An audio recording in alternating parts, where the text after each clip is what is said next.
So what would it take for humans to fly?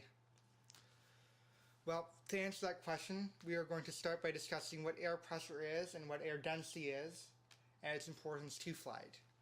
So first of all, air pressure is the force of air as it weighs down the entire column of air above the Earth, and what its apparent force is on a certain area. In fact, it's measured in newtons per meter squared.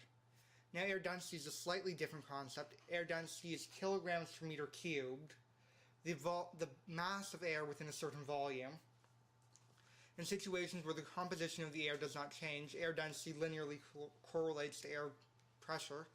Doubling the pressure doubles the density, and vice versa.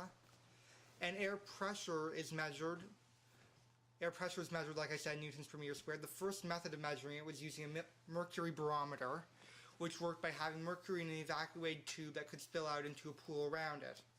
The air pressure that would push down on the mercury barometer would push mercury up into the evacuated tube. This is why the first unit of measurement for pressure was in fact millimeters mercury. How many millimeters can the air push the mercury? Yeah. So pressure is an important factor to consider when we talk about flight. But in order to understand flight better, we need to explore the forces that act on an object moving through air. These four main forces are lift, thrust, gravity, and drag. Lift is a force directed upwards, and it's usually perpendicular to the direction of the wind. In order for an object to be airborne, it must have a lift force equal to or more than its weight to overcome the force of gravity. In order to maximize lift, we can look at the lift force formula to understand which factors affect it. Here, P is the density of air measured in mass per unit volume, V is true airspeed, A is the planform area, which is the projected area of the wing, and CL is the lift coefficient for a specific angle of attack. The Archimedes principle can also explain the relationship of air density to lift. The principle indicates that upward buoyant force exerted on a body immersed in fluid, such as air, is equal to the weight of the fluid that the body displaces. For example, a hot air balloon has less density inside than the surrounding cool air. The balloon and the basket displace more mass of air around them to have a buoyant force push it up. The angle of attack is the angle made by the wing in relation to the air as it is taking off. From the formula, we can see that lift is affected by many factors, so we can maximize lift by increasing air density, having an optimal angle of attack, and increasing the speed of the object.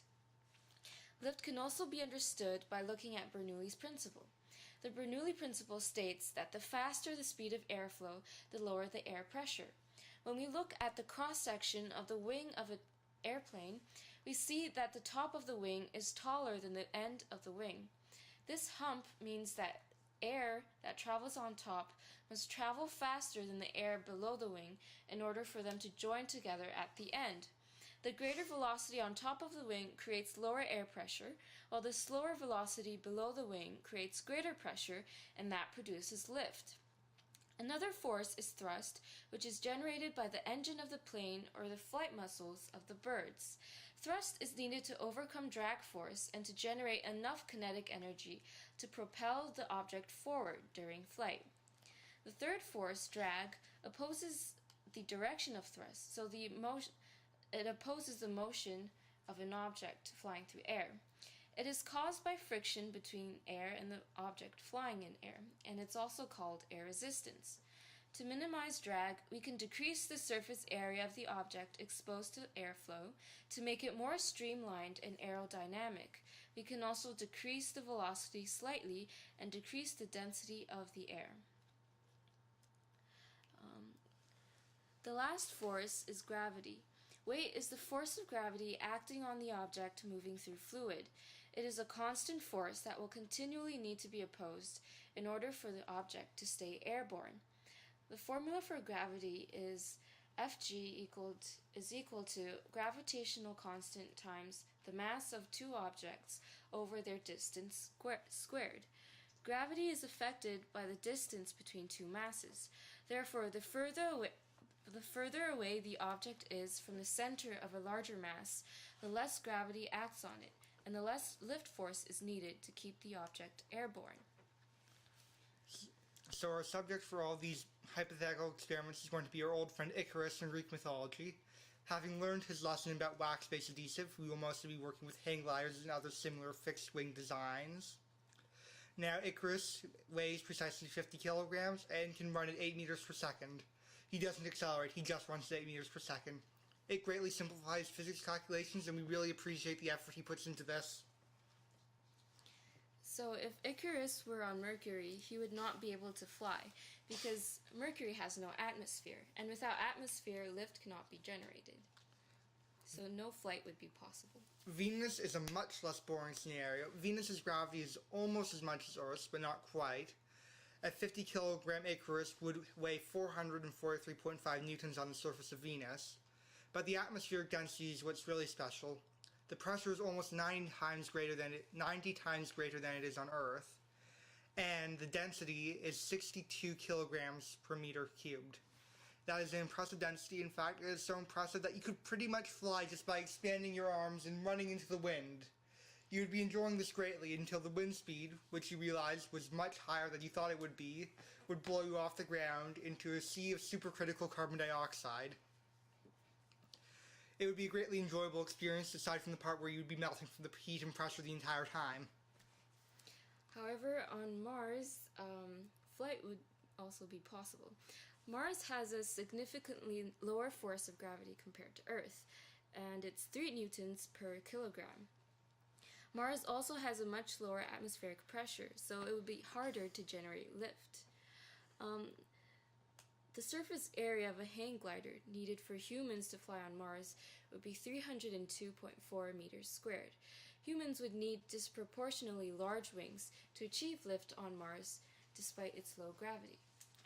Now, back on Earth, where we all normally would stay, it is possible to achieve lift by running with a hang glider. But we'll get back to Earth later when we make it more exciting. Then the next planet in the solar system up would be Jupiter. Jupiter has a much higher gravity than Earth. Its G is 24 newtons per kilogram. And its mean density is also much higher than Earth's mean density. However, that 1,000-something kilograms per meter cubed only applies when you're about halfway down the radius, at which point G would be more than 4 times greater. And that's not all of the problems you would have trying to fly under your own power on Jupiter. The highly turbulent winds would flip you around, making it difficult to maintain an optimal angle of attack. Your lift coefficient could even become negative, causing you to soar directly towards the planet's core, where Icarus would be tragically crushed to death. Yeah. But on Uranus, Icarus would be able to fly. The air density on Uranus is 1.27 kilograms per meters cubed. And the gravity on Uranus is slightly less than Earth, and it's 8.82 newtons per kilogram. The surface area needed for a hang glider to work on Uranus would be 10 meters squared, and it's approximately the size of one hang glider. Titan is another story. Maintaining your angle of attack on Titan would be fairly easy to do because of its low wind speed. And as an advantage, its air pressure is almost the same. Its gravitational force, however, is only 1/10 of what it is on Earth, about 1.43 newtons a kilogram. This means that flying would be very easy to do. In fact, you could probably achieve your liftoff on Titan simply by spreading your arms similar to Venus, but this time you would have to actually run rather than waiting for the wind to pick you up. You would have a wonderful view also of the super cool ammonia lakes on Titan.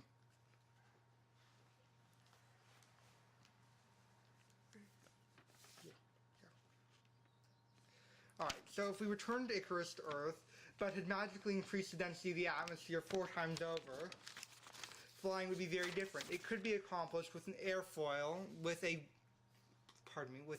surface area of only 3.5 or so something meters squared, which is significantly less than a hang glider would normally be.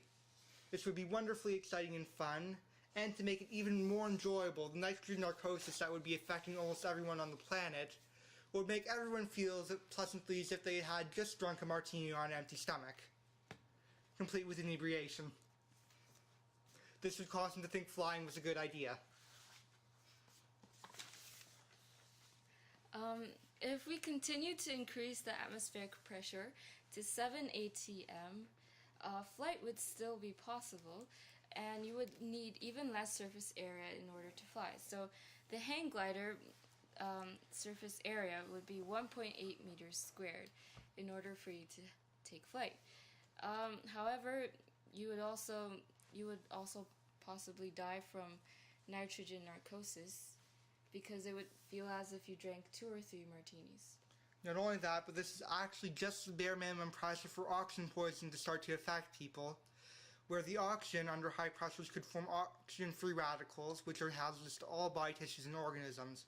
So the positive side, if you look at it, is that bugs would be almost completely exterminated from the planet. No more mosquitoes. On the downside, you would probably eliminate 50% of the human population as well. Drinking antioxidants might help. Good luck, Icarus.